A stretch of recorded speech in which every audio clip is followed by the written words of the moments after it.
Okay, welcome aspirants, welcome back to the class. ఇప్పుడు మనకి last క్లాస్లో మనము నేషనల్ కమిషన్ ఫర్ ఎస్సీ గురించి డిస్కస్ చేసినాము.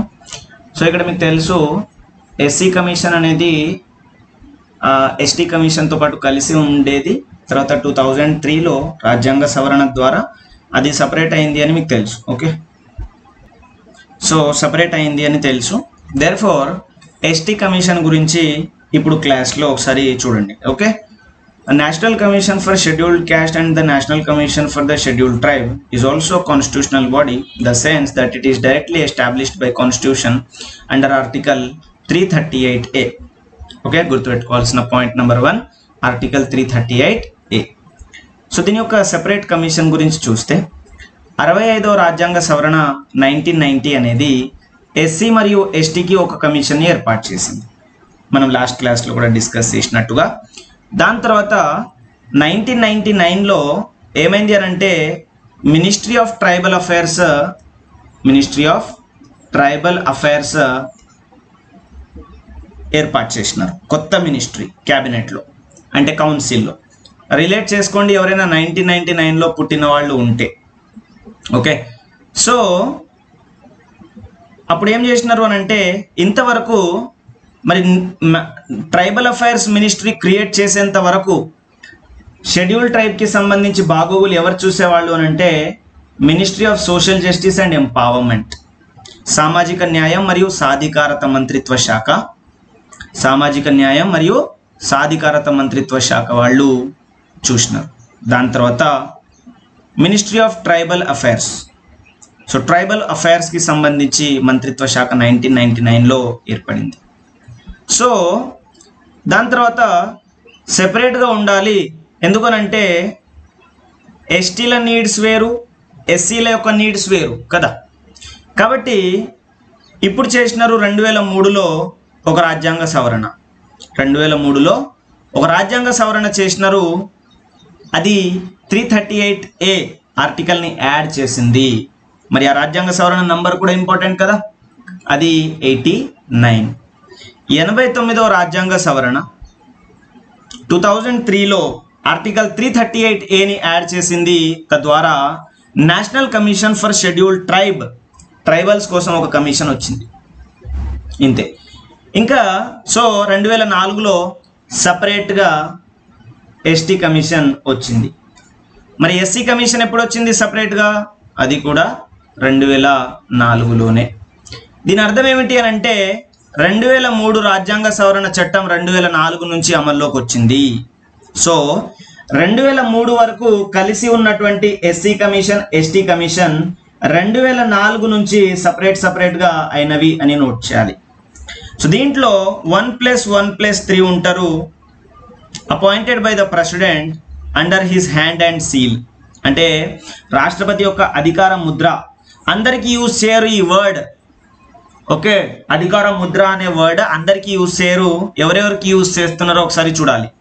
సో వాళ్ళ పదవీ కాలం కూడా ఎవరు డిసైడ్ చేస్తారు అంటే అపాయింట్మెంట్ చేసేటప్పుడు ప్రెసిడెంట్ ఆఫ్ ఇండియా డిసైడ్ చేస్తారు. కొన్ని పాయింట్స్ తేడా ఉంటాయి, మిగతావన్నీ కూడా సేమ్ ఉంటాయి, మీరు నోట్ చేయవచ్చు. ప్రీవియస్ క్లాస్లో మనం చెప్పుకున్నప్పుడు నేషనల్ కమిషన్ ఫర్ ఎస్సీకి కూడా 1+1+3 అపాయింటెడ్ బై ద ప్రెసిడెంట్ అతని యొక్క వాళ్ళ యొక్క పదవీ కాలం డిసైడ్ చేస్తారు. And appointed under the hand and seal, ఇటువంటి పదాలు మీరు చూస్తారు. Functions of the commission, scheduled ట్రైబ్కి ఉన్నటువంటి కమిషన్ యొక్క విధులు ఏంటి అని అంటే ఇప్పుడు మన ఎస్సీ వాళ్ళకి ఎటువంటి విధులు ఉండేవో సేమ్ టు సేమ్ చూడండి. Investigate the matters, enquire into the complaints, participate and advice, present the president annual report. Same. కావాలంటే ఒకసారి చూపిస్తా చూడండి.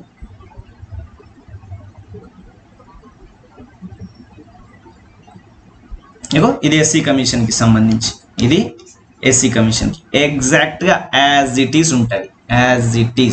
సో యాజ్ ఇట్ ఈస్ ఉన్నవి నోట్ చేయండి, డిఫరెన్స్ ఉన్నవి నేను చెప్తాను. ఓకే, సో కావున ఒక్కటి చదువుకుంటే ఒక్క షాట్లో 3 పిట్టలు అన్నట్టుగా ఒక కమిషన్ గురించి చదువుకుంటే రిమైనింగ్ కమిషన్స్ గురించి కూడా ఈజీగా గుర్తుపెట్టుకోవచ్చు. ఓకే, తర్వాత గవర్నమెంట్స్కి, యూనియన్ గవర్నమెంట్కి, స్టేట్ గవర్నమెంట్కి రికమెండేషన్స్ ఇవ్వడం, తర్వాత డిశ్చార్జ్ అదర్ ఫంక్షన్స్. అయితే ఎస్టీ కమిషన్కి కొన్ని అదర్ ఫంక్షన్స్ ఉన్నవి, ఇది ఎస్సీ కమిషన్కి లేదు, అది నోట్ చేయాలి. 2005లో ప్రెసిడెంట్ ఎస్టీ వాళ్ళకి ఎస్టీ కమిషన్కి కొన్ని ప్రత్యేక ఇతర అధికారాలు ఇచ్చినాడు. ఎందుకనంటే ఎస్టీ వాళ్ళకి కొన్ని ప్రత్యేకమైనటువంటి అధికారాలు ఆల్రెడీ ఉంటాయి. ఎందుకు? దే ఆర్ డౌన్ ట్రోడెన్ అండ్ అడవితోటి వాళ్ళకి అవినాభావ సంబంధం ఉంటుంది కాబట్టి అటువంటి విషయాలకు సంబంధించి కొన్ని మేజర్స్ ఉన్నాయి, అవి ఏంటో చూడండి ఒకసారి. ఓకే, సో ఒకటి ఎస్టీ వాళ్ళకి ఓనర్షిప్ రైట్ ఇవ్వడం గురించి. దేని మీద?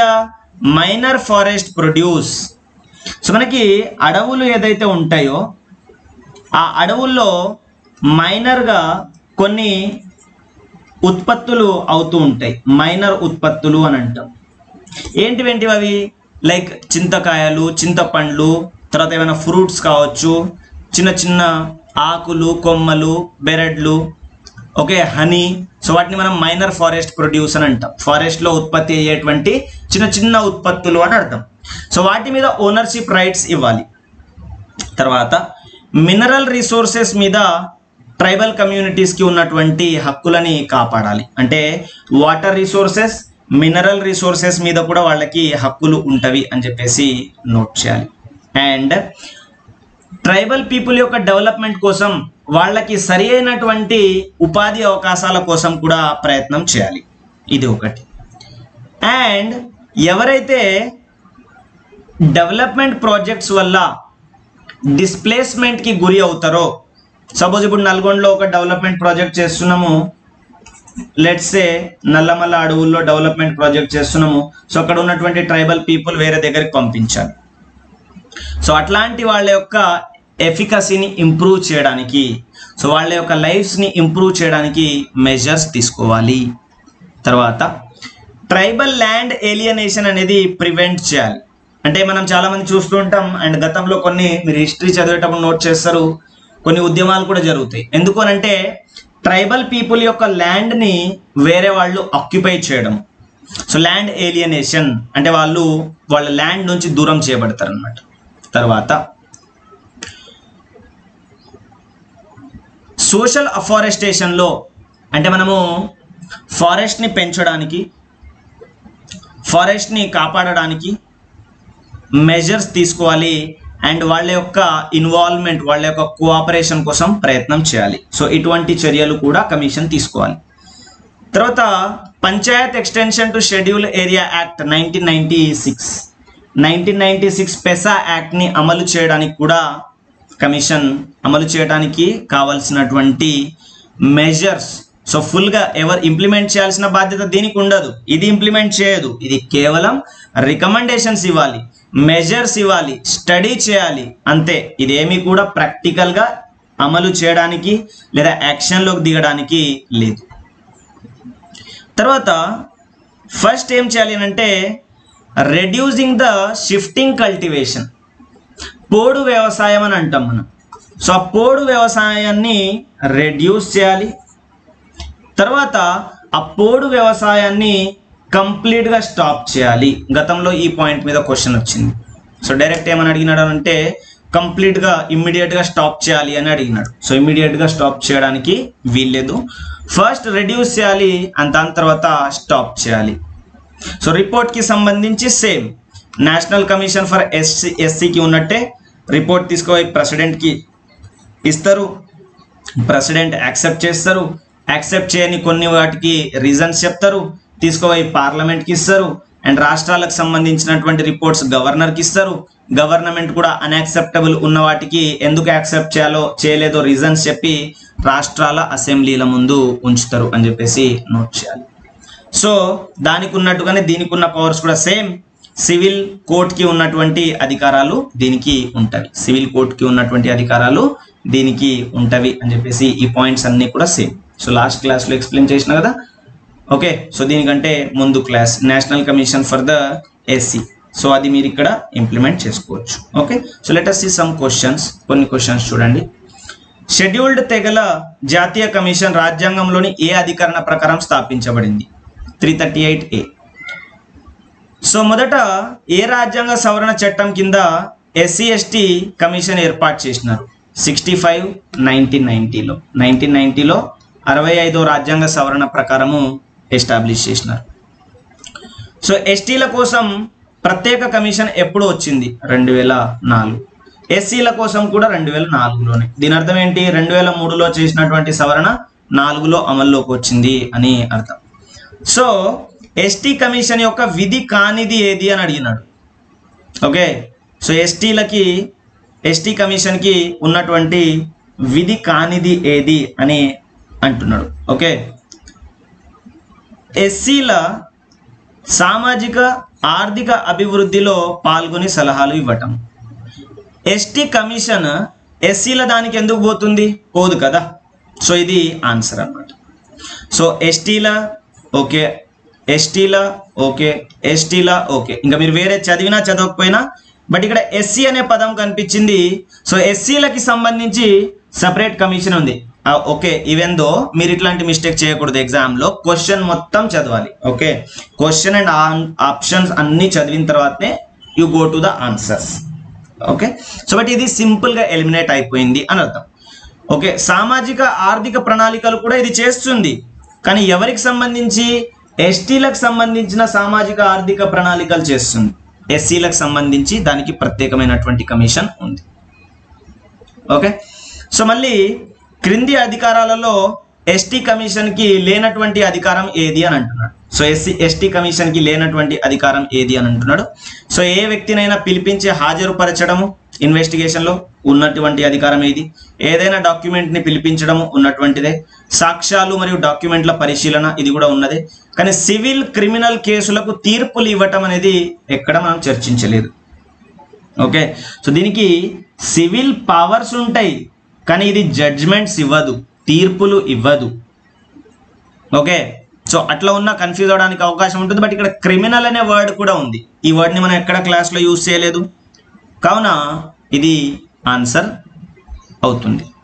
అంటే ఇది దీని అధికార పరిధిలోకి రాదు.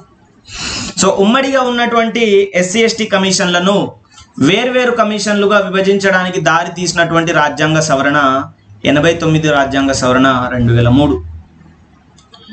తర్వాత జాతీయ ఎస్టీ కమిషన్ యొక్క చైర్పర్సన్, వైస్ చైర్పర్సన్, ఇతర సభ్యులని రాష్ట్రపతి నియమిస్తారు.